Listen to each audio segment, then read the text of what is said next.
Reunion. Hello, y'all. I was selling crack on a private jet up in the hell and back. But no confusion, this a reunion. Hello, y'all. Welcome back. Get murder here. He counting money. He said, "Can man, the hell with rap. I'm only here to shit on niggas and piss on bitches. Welcome, ass. I bought jewelry and bikes, nigga. Black Benzes and white Vickers. Now I'm out here and I'm looking for more chandeliers and light fixtures. Nah, I don't like niggas. What's wrong with me? I'm a hype nigga, but this 44 turn to Michael Jordan. I look and say, take flight, nigga. Welcome back to It Is What It Is. This episode is sponsored by Underdog Fantasy. The app is an easy way to make some cash just by making picks on your favorite players.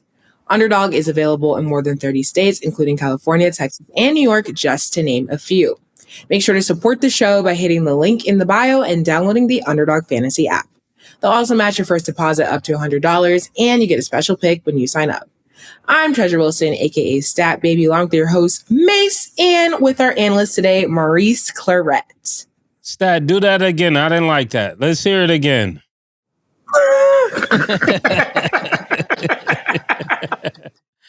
Yeah! Let's go, baby. I'm starting out with the guns blazing. How are y'all doing, Stat? I'm great, actually. How are y'all? Mo, what's going on, Mo? All is well, baby. All is well. And shout out to Cam. We'll see him tomorrow. He had some little trouble, but he'll be back tomorrow. What's going on, Stat? Fill me in. Pause. A lot is going on right now. Okay, we got the WNBA, we got some heated debates, but first we're going to talk about a heated debate. This is one of the most trending things right now, so I got to get y'all's opinion on it. So on First Take, in a debate between Stephen A. and Monica Mcnutt when discussing WNBA, things got a little heated. Towards the end of the conversation, Stephen A. asked her, who talks about the WNBA, who talks about women, who talks about women's sports more than First Take? Monica then responded, Stephen A., respectfully, with your platform, you could have been doing this 3 years ago if you wanted. Of course, Stephen A. didn't take that very lightly, and they went to commercial break. Of course, there's more context to the clip, but when hearing that conversation, obviously there's a full story. What did you guys think of it? Maurice first. Yeah, this whole discussion has been a super nuanced discussion about, many topics with people talking about the current and former players of the WNBA are jealous. But I think all of this goes back to one thing, and I think it's business and I think it's money. And there's a lot of people who don't want to be honest about, there was a lot of people who just weren't attracted to the product, be it the talent or be it the people who they seen on the WNBA floor going out there playing basketball. When I heard the statistics of the people who go and attend the games, they kept saying that it was single men who were the majority of the ticket holders who went to go see it. And I would imagine that these single men were going to the games to grab the tickets to either entertain their daughters, or if it's a cheap date or some sort of professional entertainment. But the fact of the matter is, and whether we like it or not, Caitlin Clark is a different marketable product. It's widely known, but not really spoken about, that the WNBA is a big lesbian league, right?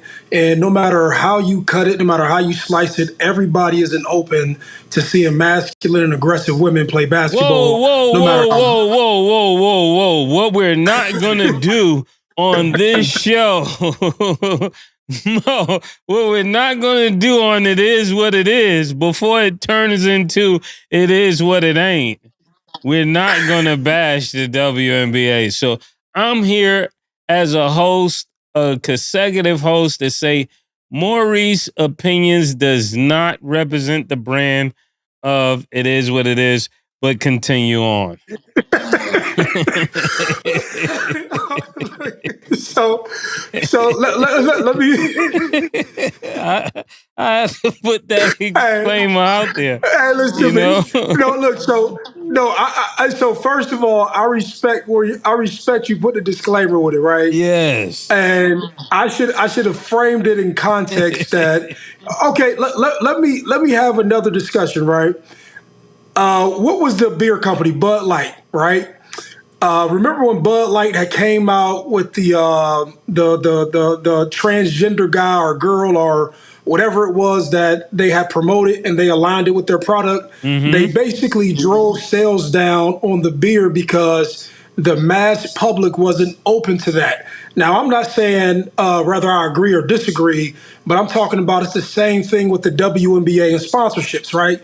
This is just a better analogy. And so everybody, no matter how socially acceptable, and I know this is Pride Month, everybody wants to say that they love gays, they're open to everything, and that's a socially cool thing to say. But when you look up at ownership, when you look up at the sponsors who support this game, and you look at the people who need to align themselves by the superstars of the league, and then you have to put these people in front of cameras, and you have to do commercials, and you have to sell shoes, and you have to sell products. There's not a lot of people who are saying, hey, let me put my advertising dollars behind all of these people and these women. And now those are my opinions or my feelings, but when I look at anything and why it's not being supported, I just say, okay, from a business standpoint, who's going to put their marketing dollars behind somebody, right? And when you start to put your marketing dollars behind somebody, you start to say, who does this person appeal to, or who does this girl, who does this man, who do they appeal to, and who can we sell a product to? And when you think about it, like, and this is widely known, they say the WNBA and all of the women, or a large part of the women, are lesbians. And so that's just my opinion on why that either Stephen A. Smith or a lot of the media didn't get behind it. So then when you have Caitlin Clark come in, and she's an all-American white girl, and she's very talented, and she's competing against Angel Reese, and you're making one the villain and one the hero, that's a storyline that people can digest, right? But then also when you're talking about people spending disposable income, right? You may say, hey, we have dads in the crowd that are spending $10 or $15 for a ticket and buying popcorn. But when you look at disposable income, it's going to be middle-aged white people who have it, who can buy a jersey, who can buy shoes, who can advertise a league, and they can get behind it. That's all I'm saying. So I know we were joking a little bit, but those weren't my opinions as to me disliking lesbian women or gay people or anything like that. I just feel that that's why you didn't have mass media or people getting behind the WNBA in general, just because you didn't have a superstar who you can push, or a lot of them you can push that probably aligned with the brands who can basically support and give the product sting, if that makes sense. Mm. That was you came in explosive. Pause, Mo.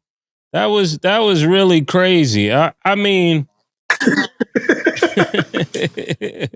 I, I don't know what I need to say after that, but not that I share all those same sentiments, but I think when it comes to the WNBA, they are definitely playing down the significance of just female female sports being portrayed the right way. You know what I'm saying? Like, if you want to, we was having this conversation before, if you want brand and dollars, then you have to be brand appropriate. And I think that's Yeah. something that people are learning, especially with this generation. One of the things I've learned in music and different things, that you go further when your brand is clean enough to be marketed on different platforms. So there's certain choices that people are making them not um as big as pause as they could possibly be, for lack of better words. I think when it comes to Kaylin Clark, they are being rough with her. I heard what Monica had to say, and I kind of disagree. I kind of disagree. I agree with the fact that Stephen A. he could have done it earlier. He could have done it on a bigger platform and done it in a much better way because he has so many followers. Um, so I agree with that, but I disagree with the way that they're treating Kaylin. If somebody came in and they were adding more eyes and more marketing dollars, why would you try to make that person not a success? Not that you should be helping her, but you definitely shouldn't be trying to hurt her. Can we agree on that? that all women should be supported, that all women should be protected. Black women should be protected. Latin women should be protected. Asian people should be Asian women should be protected, as well as Caucasian women should be protected. It shouldn't be an over aggressive nature and an over aggression towards Caitlyn because it comes across as hating. That's all I'm trying to say. I don't know everything about everything, but I would say this: it's coming across as hating. And hate is never good. I don't care if it comes from an all-star. I don't care if it comes from a Hall of Famer. When you're constantly trying to hurt somebody, you're hitting them when it has nothing to do with the play. Pause. That's hate. And that needs to stop. There's no place for hate in the WNBA, and there's no room for hate in basketball, period. That's what I would say. And then I'm just curious. So, or Maurice, did you have another point? What do you think about that, Stat? You a lady. What do you think about what I just said? Does it come across as hate when you're constantly being aggressive with someone and potentially to hurt them? Because you're not, it's not basketball plays. You're really doing stuff to hurt this person. And then they're saying that she's not being effective. But if I was shooting and people trying to swipe my feet, if I was shooting and people are trying to do stuff that could potentially injure me, of course I'm not going to be focused on shooting. That's dangerous. That's what I'm talking about. Forget the, playing rough. It's a difference between playing rough and could potentially hurt somebody. Yeah. So, yeah, I mean, honestly, like, I do actually have to agree with what you say, because I think, like, there's just a whole bunch of narratives going around, and it's interesting because obviously the topic of conversations in the WNBA now is mainly resolving around Caitlin Clark and what she has to say and what's happening to her. And for her too, I just know the media has to be annoying, because even the clips that they post online are like when she's getting fouled, when she falls, when she, you know what I'm saying? It's just like the picture that is being painted, like she is, doing her best that she can. She has brought a lot to the league. And honestly, like through some players at first, like some things I'm like, all right, some people are dragging it, but even like the stuff that the girl said about her yesterday, like what else does Caitlin Clark bring to the table? Like it does come across as hate, because it's like, what do you mean? What else does she bring to the table? Like, she's on the fever. They're trying their best. They did just, get a couple wins the other day. Like, she's trying the best that she can for her team, but she is also one person doing the most that she can as a rookie.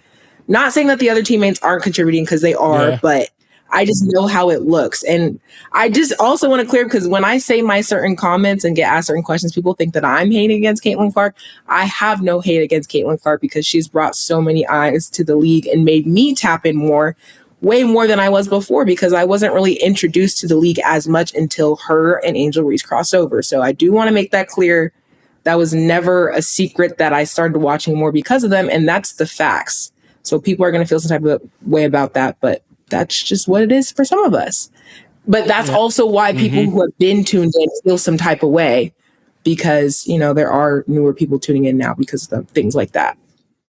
Yeah. And to add on to what I was saying, if you look at one of the clips, the young lady you're talking about, she knocks Caitlin to the floor, and her big man on Caitlin's team comes and picks her off of the floor.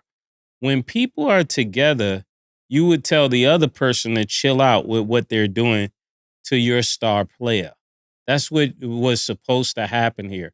So I really don't like that. It makes it look like a bunch of people are collectively hating on Caitlin, and I don't like when anybody is collectively hating on people. Me being a person that has been hated on for years, I definitely understand how that feels when you're just trying to be good at what you do and your talents have afforded you favor.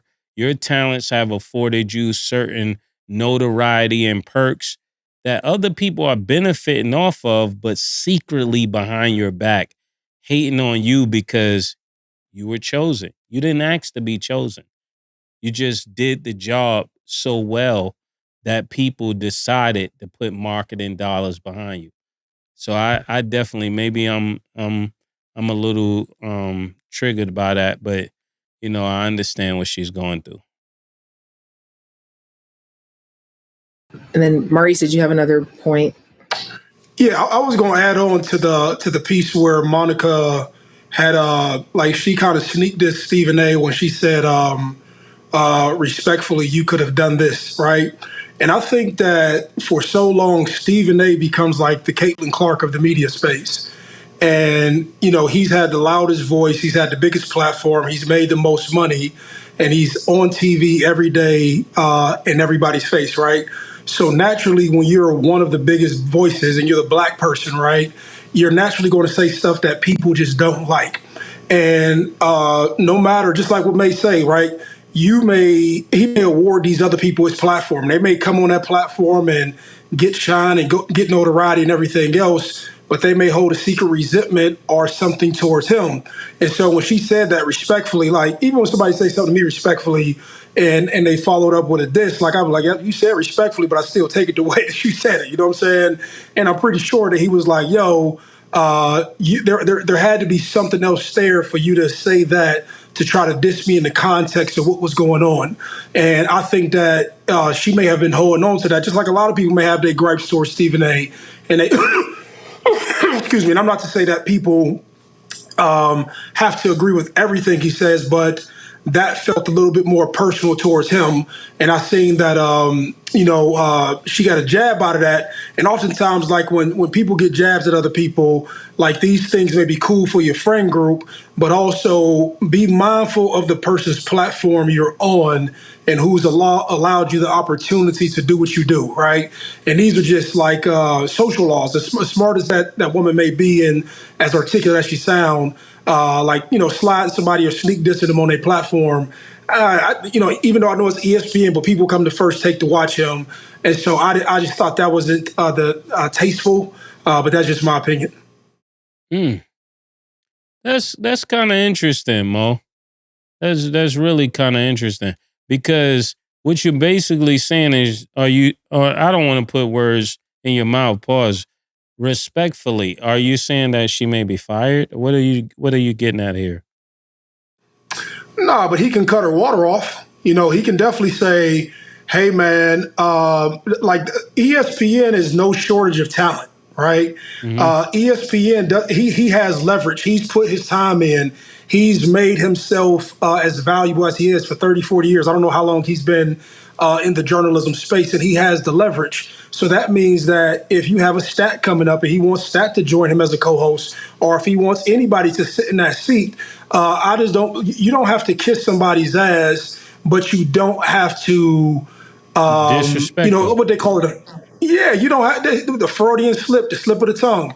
What happens to be in your mind slips out your mouth in slick and disrespectful ways. And so for that, and I just know just being an individual, like you say, okay, I'm gonna remember that. Like I'm not gonna spaz on you right now, but I'm gonna remember that.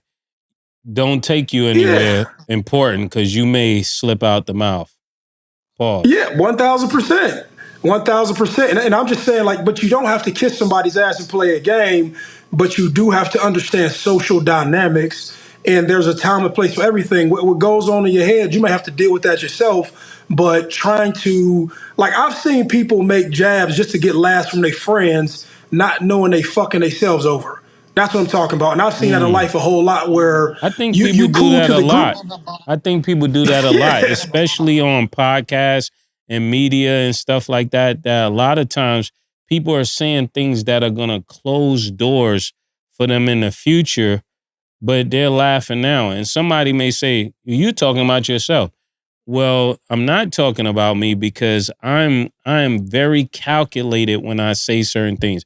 I am smart enough to know how to say something without lying on a person or without exaggerating the truth. And I think when she was speaking, she was coming from a truthful place. I truly believe that. I truly believe she was coming from a truthful place. but I don't know if she's willing to stand on the truth that she uttered, if that makes sense. See, when I say the Makes truth, perfect I'm sense. willing to stand on what it is that I'm saying. So I take the time to think about what I'm saying before I say it.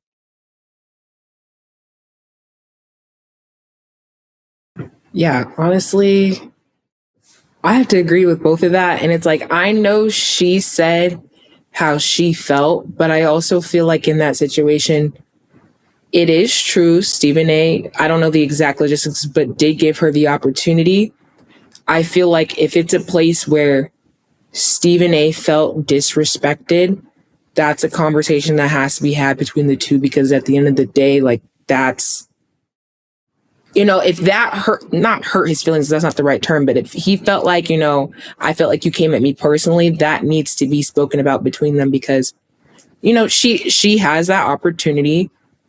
Shout out to him. And that is okay to say. That's not a diss at her, because she's earned her stripes, done what she needed to do. She's very knowledgeable and she is respected. But at the end of the day, like, the person that you have to answer to is Stephen A. That is your colleague, but he also, opened a door for you. You have to make sure that you can say how you feel, but it did feel like a personal jab, I'm assuming, on Stephen A.'s point. So it's like, I see both sides. Stay true to what you got to say, but also, like, realize when you might be crossing a line and that might not have came across the way that you have wanted it to. That makes sense. That makes sense. And I'm not switching what I'm saying, but I'm addressing now the different, two other different layers of this conversation. Number one, if you hire somebody to do a job, you have to let them do the job. She should not be on pins and needles to feel like she can't say what's true to her. Also, that's one point. But then here goes another layer. We have to learn how to talk better to our bosses. This is something that is a problem in the Black community. I have to say it, even though I've been on record of saying certain things to my former employer, right?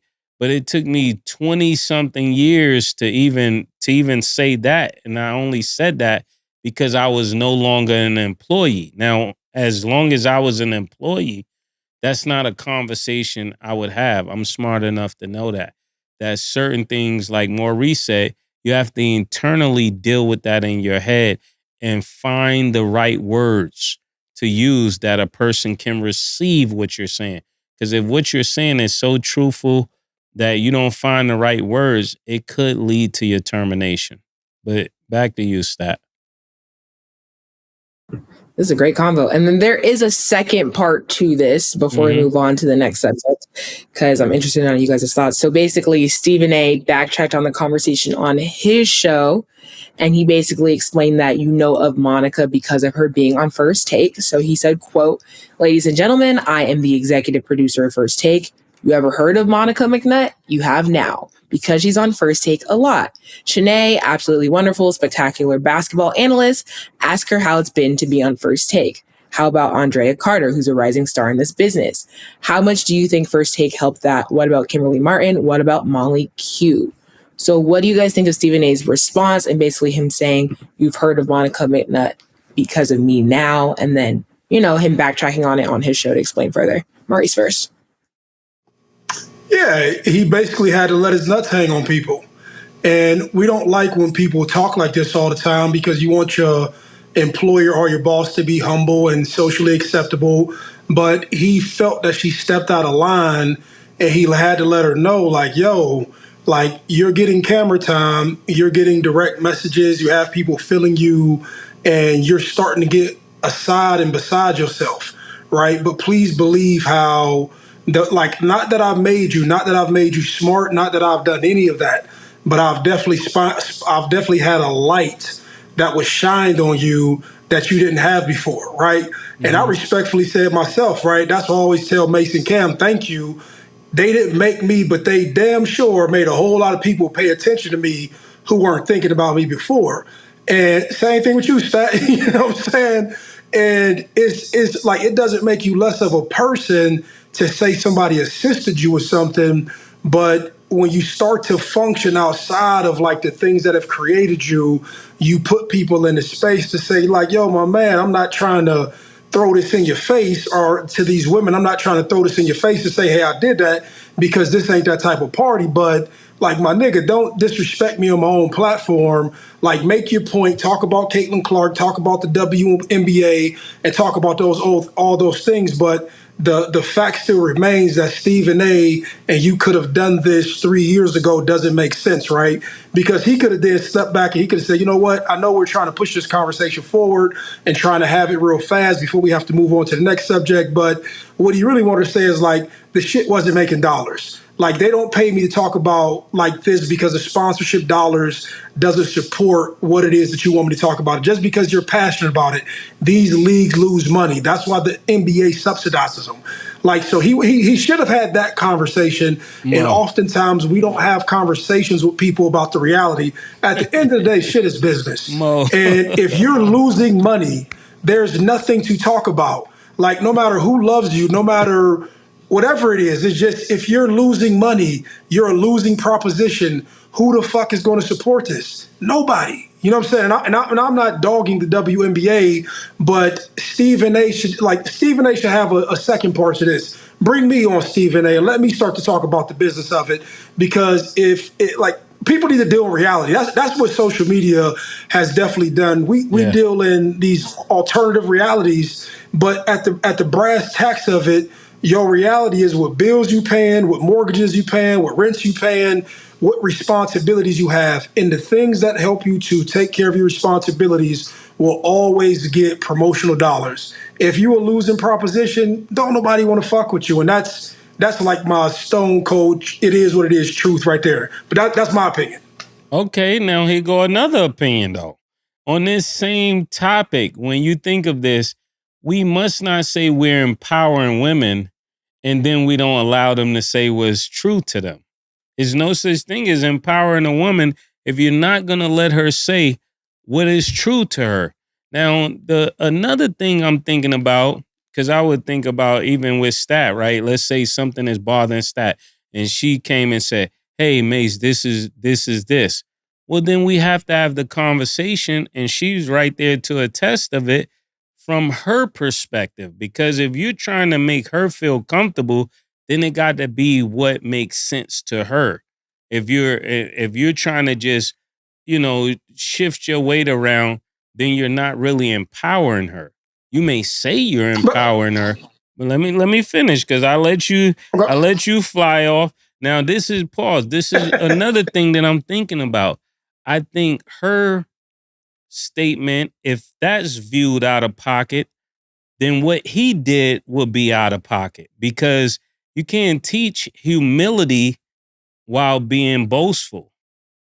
It doesn't work that way. If I want to teach humility, then I would go to Stat and say, you know what, I appreciate you for sharing that.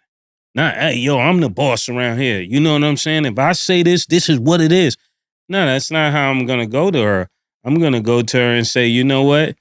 I understand these things are an issue. If this is an issue, this is kind of what our goal is. This is what we would like to achieve. And I'm not moving her by power. I'm moving her by vision.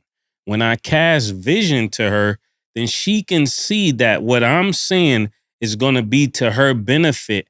And then she can move along with that versus thinking, like you said, let your nuts hang. And now you're really suppressing her, and she's going to follow because you got the money, but she's not following because she respects you.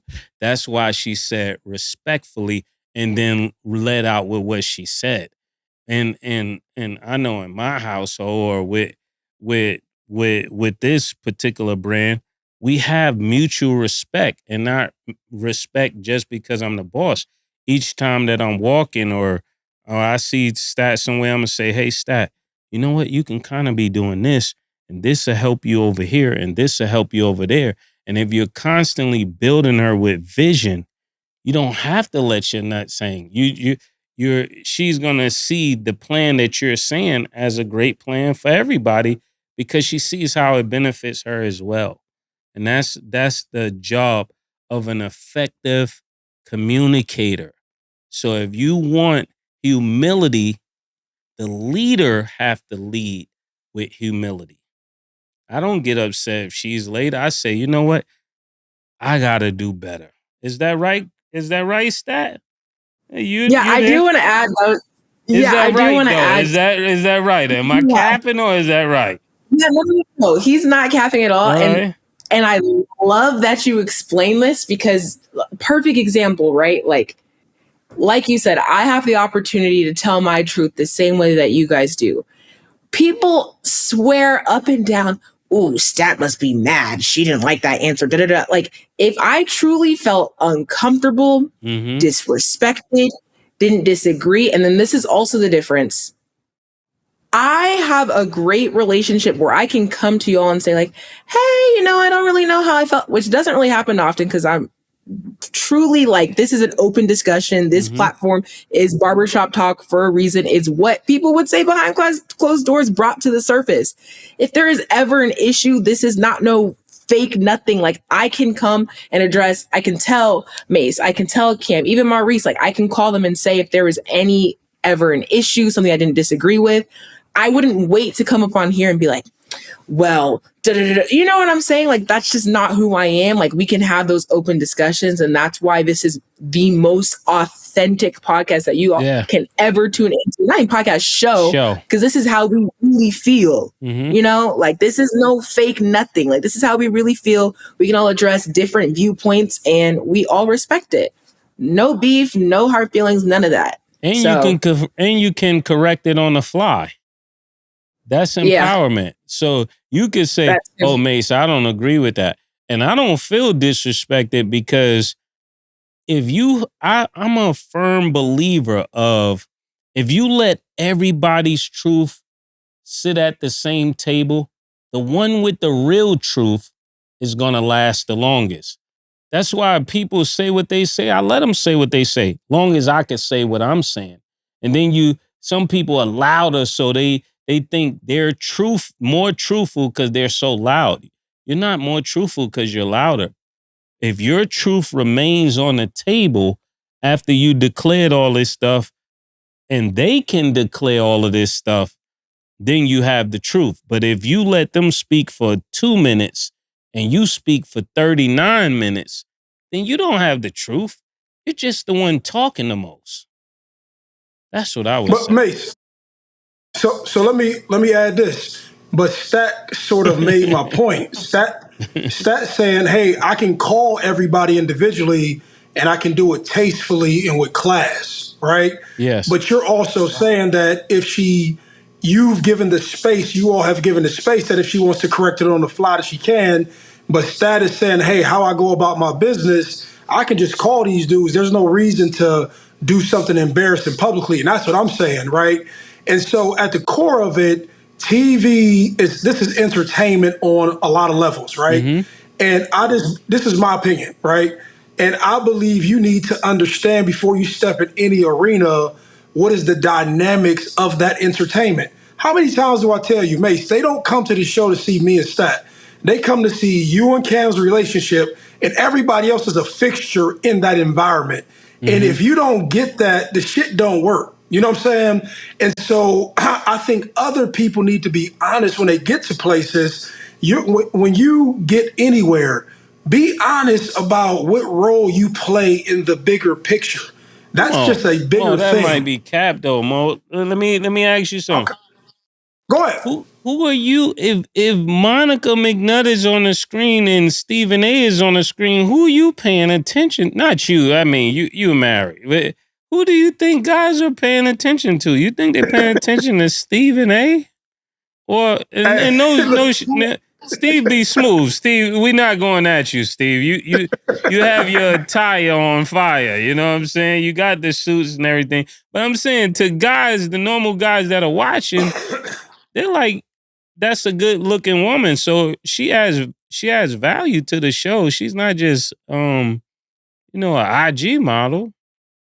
To So to his point though, but like what Maurice is saying is true, because at the end of the day, the core, like the whole around it, like he said, not that we're like just added characters, but like, yeah, we are, like, we were introduced to a bigger picture through you and Cam, and that is okay. Like, we have our own, yes. ventures doing our things, but that is because of y'all. Like, and especially for women in the industry too. Like, and this isn't a diss at women, because women are killing it too, but like, it's still taking a lot of people time to be able to hear, what a woman has to say about sports, because at a time, women were just hosts, like, not as, active in conversation. And that is okay. Like, this is not saying women can't, like, y'all, we already know, like, we killing it where we can, but like, it's a process, and that's okay to understand and have that realization. But people want to hear y'all, and that's fine. Like, I'm cool with my role. Maurice is cool with his role. And when it's time, other roles cool. But like, this pieces together through you and Cam. and that is an okay understanding. That's not a diss at me or Maurice. It is what it is. I'm saying I agree. I agree with that. It is what it ain't, actually. But I'm saying I agree with a portion of that, but I still believe if I invite you in this house, I have to allow you to be yourself. See, that's what I'm speaking to. We're in a society where we need new leaders.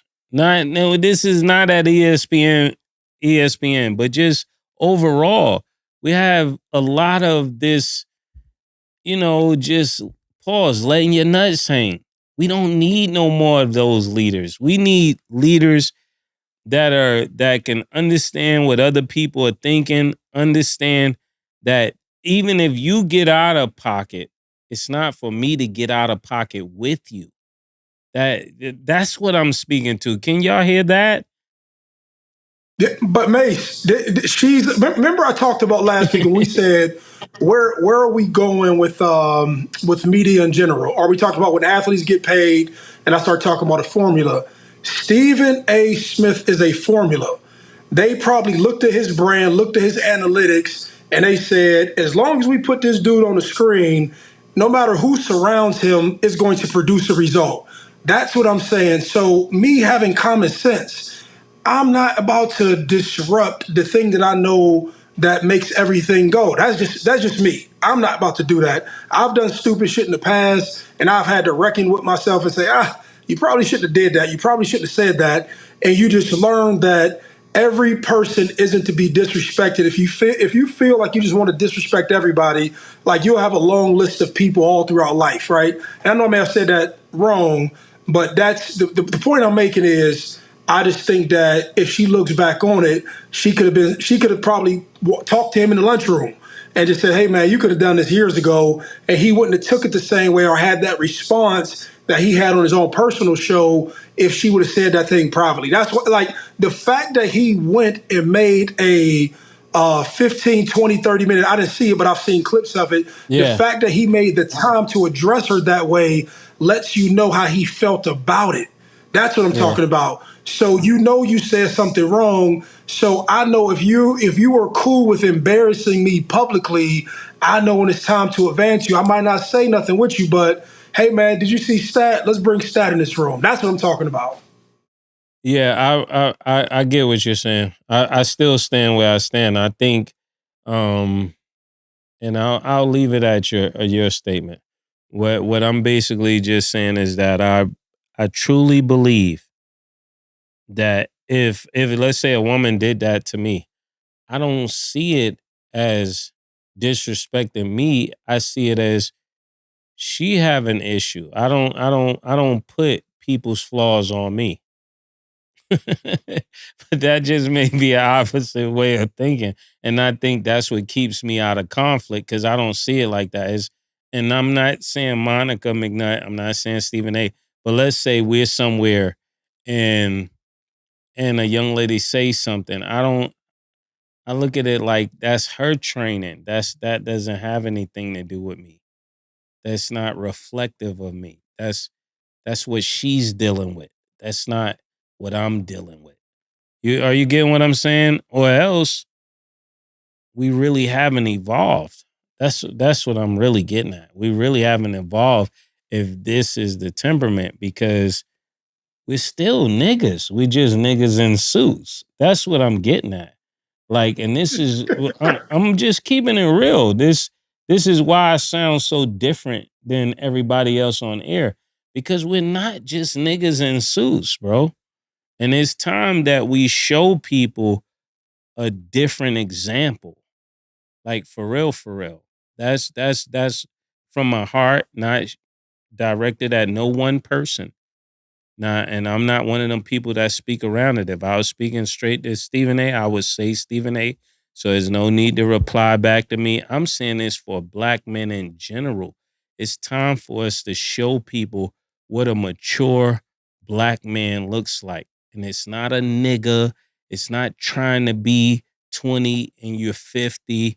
It's not trying to look 30 and you're 70. It's okay to be a grown, masculine black man. That's all I want to say. Stat, please get us off this topic. Yeah, good points. We've got to move along.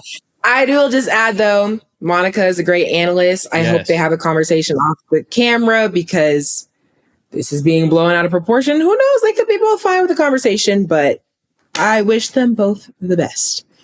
Okay, and then before we go to break, Angel Reese is facing mixed feedback because of her answer after a game. She said, "We got celebrities coming to games, sold out arenas. The reason why we're watching women's basketball is not just because of one person. It's because of me too. I want y'all to realize that." So obviously when she said it's because of me too, you know, people got different feelings on that. But what do you guys make of the response? Yeah. I'll let Mase go. She said they're watching it because oh my God. She does play a part in what they're watching. But again, this sounds like a direct hate. Remember, because somebody prioritized someone else, it doesn't mean you're less. It just means you're less in their eyes. But it doesn't have to mean you personally are less than the person that they're choosing to favor. Because there's a lot of times in life that you're going to be favored. You're going to be the person that get all the press.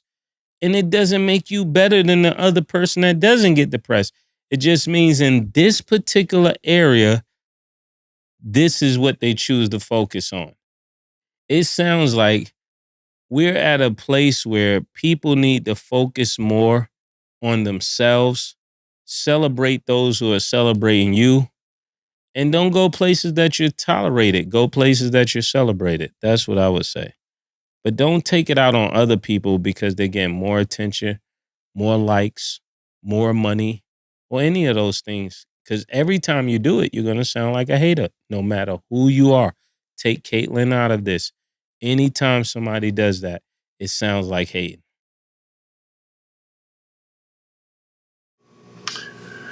You know, I know I only knew who Angel Reese was when they went on the national championship run. I think the first year with what is her name, Flaugier. I hope I didn't mess her name up. But I knew who she was during that year. But a large part was the game that they had beat. What are they called? Iowa, and she was paired as the nemesis of Caitlin Clark, right? And I get it. You know, she's gotten a lot of attention back to their college days and where they're at now. But I'm pretty sure from a financial standpoint, Caitlin Clark has probably done a lot better, and she's probably got a lot more attention, so she feels some sort of way about that. But people know who Angel Reese is. People have seen her go on her worldwide tour. People seen all the attention that she got at the top of the year, and so they do pay attention to her. But I will agree with Mase on the fact that even when she says something like that, it comes off as hating, but then it comes off as you being self-promotional. One thing I've learned is that you want other people to talk about you and brag about you and talk about who you are. And if you're not the one, do enough or do more to make yourself the one. Talking about you're the one and you should get more attention only makes people question things like this. On like, I don't know, it comes off of like you're self-absorbed. I think that's what I ultimately want to say. It comes off of like you're self-absorbed and you're just not accepting the fact that somebody else is talented and they may have the light on them right now while you want it on you. And let me say this, Mo. Think about brands for a moment. Let's just have a brand intelligent conversation. If you're a company, would you like to promote to the whole world, or would you like to promote to just the nightlife? Which one would you like to promote to? If you're a business, Mo, which one would you promote to? Yeah, this makes my point. This is the discussion that we don't want to have. And it's I want to promote to the whole world to answer your question, but it's the conversation that we don't. Yeah. My fault. So to the answer way the question, you carry yourself, the way you dress, the way you walk through the airport, all of this has something to do with your brand. People keep saying I'm a brand, but what kind of brand? Louis Vuitton is a brand. Fubu is a brand. Nike is a brand. Under Armour is a brand. The sneakers nobody wear is a brand. But when it comes to the big dollars and big corporations want to be a part of what is more accessible and more it has more legs and more leverage to sell to more people. And when you look a certain way, when you dress a certain way, when you speak a certain way, when you carry yourself a certain way, you only allow yourself to be marketed to the niggas. Let's be real. Let's be real. Much of what people like only allow them to be marketed as niggers. That's a huge realization that people got to really start thinking about. You want to be a nigga, you want to carry yourself like one, then that's what your brand is going to be able to reach out to when they want to endorse something urban or they want niggers, they're going to come to you. But when they want something that's for everybody, they're going to get a person that's more clean cut. I hope that makes sense. I don't mean no disrespect to anyone. That's the concept. That is not towards Angel Reese. That's towards anybody that is presenting themselves in a small sense, but want to be viewed in a big way. I had to do the same thing. Look at certain things I'm doing. Look at certain things I'm saying. Look at certain people I hang out with. That doesn't go along with a Coca-Cola. So then don't get upset that Coca-Cola doesn't want you as the ideal person for their brand. You want to still live your life. You want to still turn up. Pepsi is not for turn up. That's what people are not understanding. Okay. So great discussion. We must go to break. In the comments, let us know you guys' thoughts about the discussions that we did have. When we return, we will talk about Jabari Parker's emotional video. Woo! Harlem shit, yeah, we the shit. Shit all year round is money season. Every flip counts. I got rich over this bounce. Girl, ain't no sales in Gucci. We ain't looking for a discount. No. My man Sin City said, It's only money. it's only money. Ain't no sales in Gucci, baby. It's only money. It's only money, only money. Why you acting funny? You acting funny. Yeah, it's only money. It's only money. Welcome back. Now let's get into our underdog fantasy picks of the day. As we know, on Thursday, the Mavs will play the Celtics. We did a pick before, but we got some new picks today. Underdog Fantasy has Luka at 8.5 first quarter points. Do you have him higher or lower, Mase? Higher. Mo? Maurice? Oh, I'm going higher too. Yeah, he's going to come out Okay. shooting. Mm-hmm. Okay. Kyrie's at 4.5 assists. Do you have him higher or lower, Maurice? For the game or the first quarter? For the game. Oh, higher. Lower. Okay. And Jason Tatum is at 10 rebounds. Do you have him higher or lower, Mase? Lower. I'm going lower too. Okay. Download the Underdog Fantasy app and you can make your picks too. Okay. So the second overall 2014 NBA draft pick, Jabari Parker, got emotional when asked about his first year overseas, and he couldn't finish his interview. That interview has since went viral to see him in that state. So given his journey, just in general, what effects do you guys feel overseas players may experience when they were once playing in this States? What do you think about that difference? How do you guys feel about him getting emotional on camera? What is you guys' full-on opinion on that? Maurice first. Yeah, his situation is a little bit different. And I identify with a large part of it, right? And he had won, and I didn't win 4 state championships in high school, but he had won 4 state championships in high school. He was the number 1 player in the country coming out. I can identify I was the number 1 player in the country coming out of high school as well. He went to Duke, had a ton of success at Duke. I went to Ohio State and won a national championship as a freshman. But like him, he ended up going to the NBA as a second-round pick or the second pick overall in the first round. But he was hindered by injuries.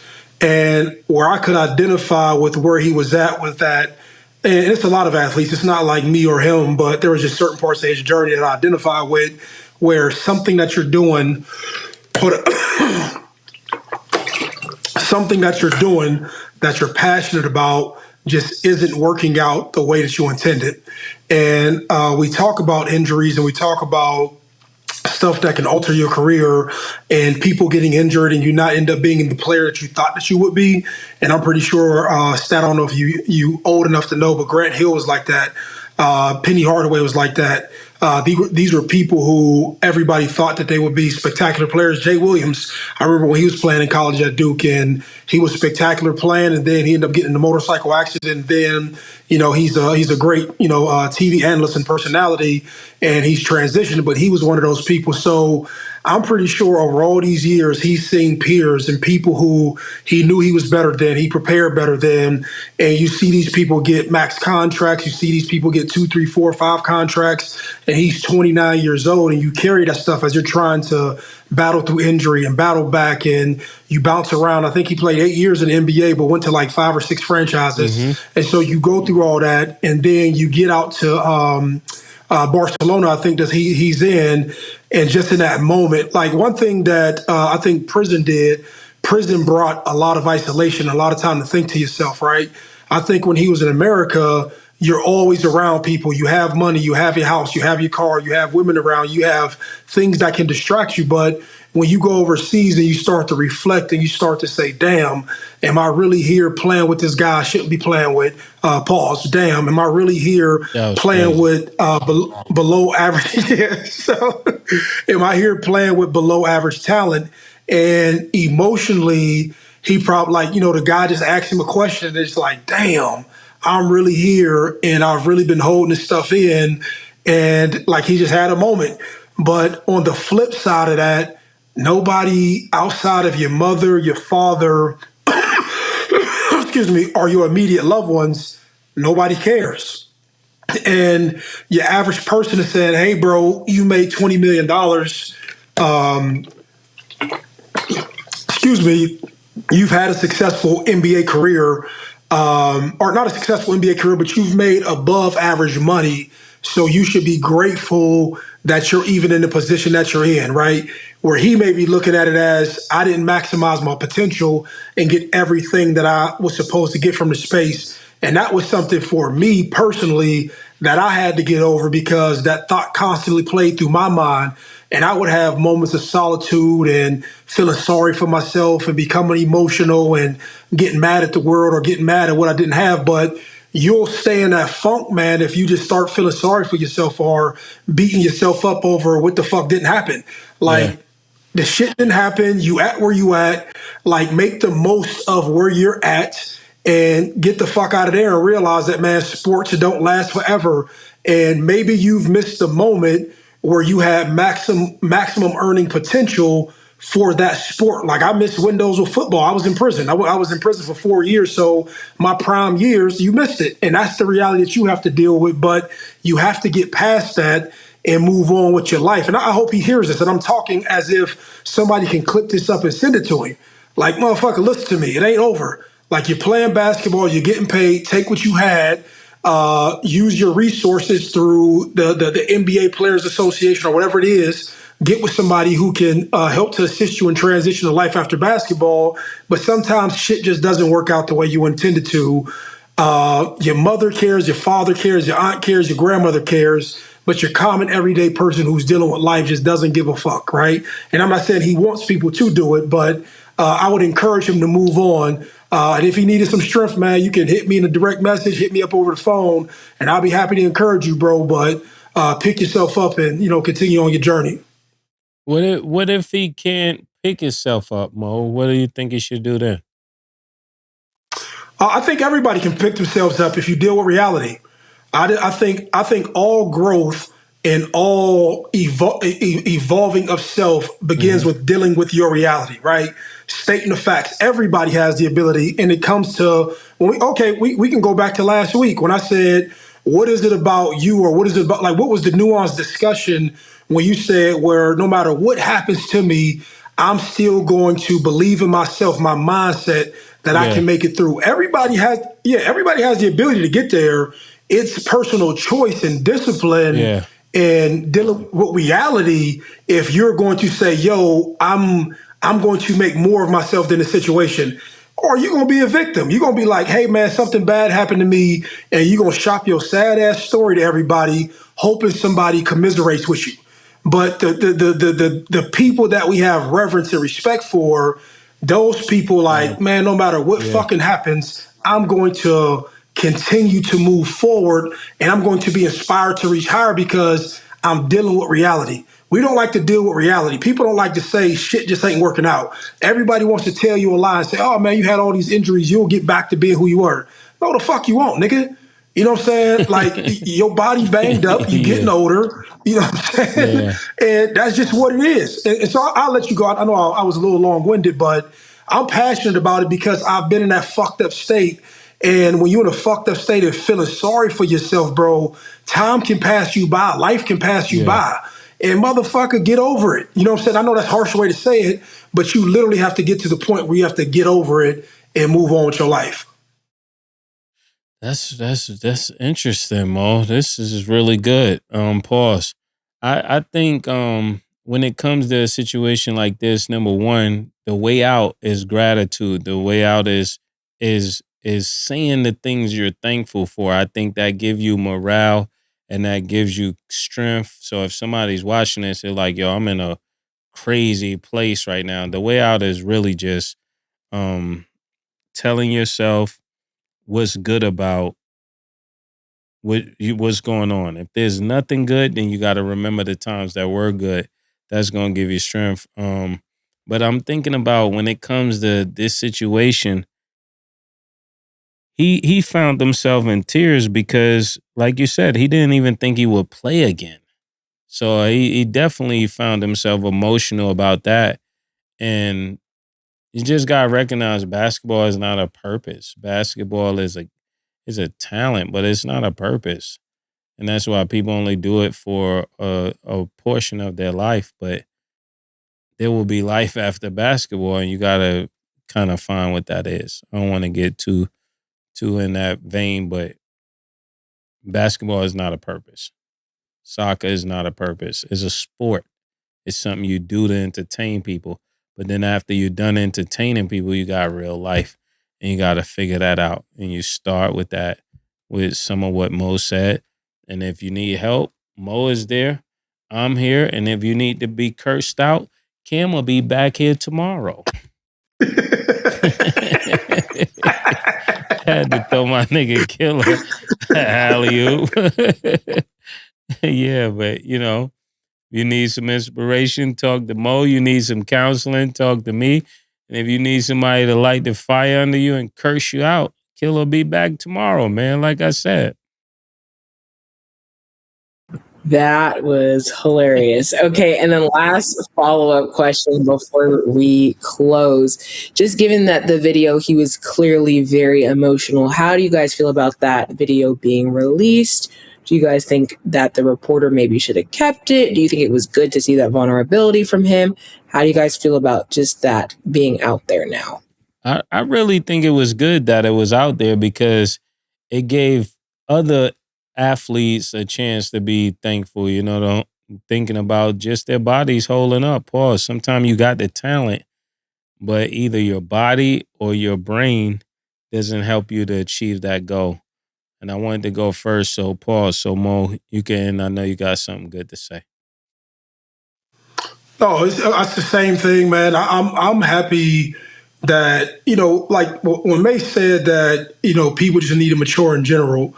Like being emotional and being emotional is just part of life. You know what I'm saying? And sometimes you just have moments. Sometimes like shit hurts. Sometimes you got to cry.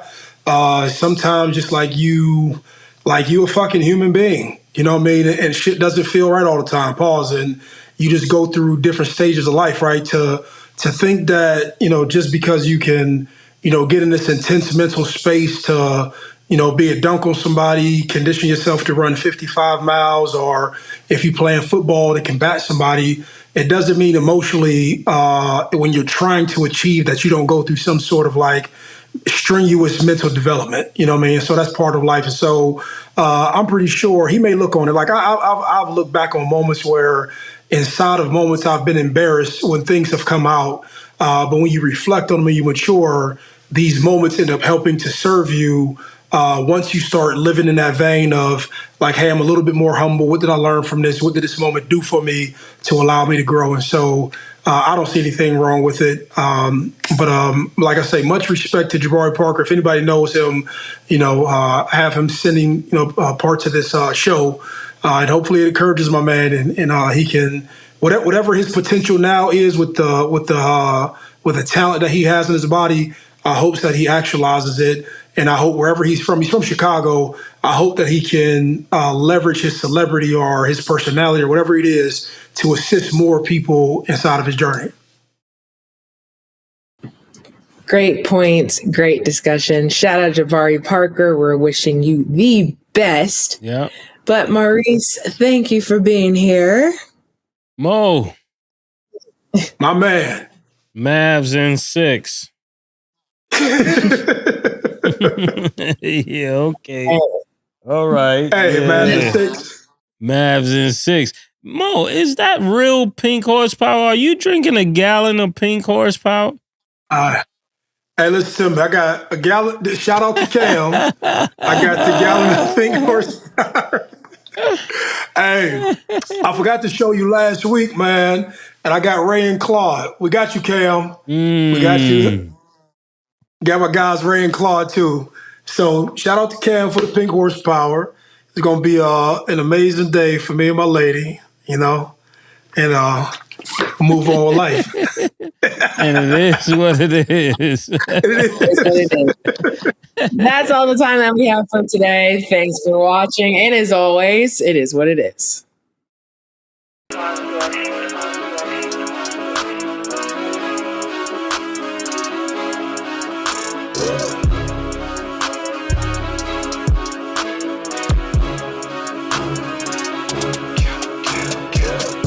What you want, nigga? Everything, nigga, super size.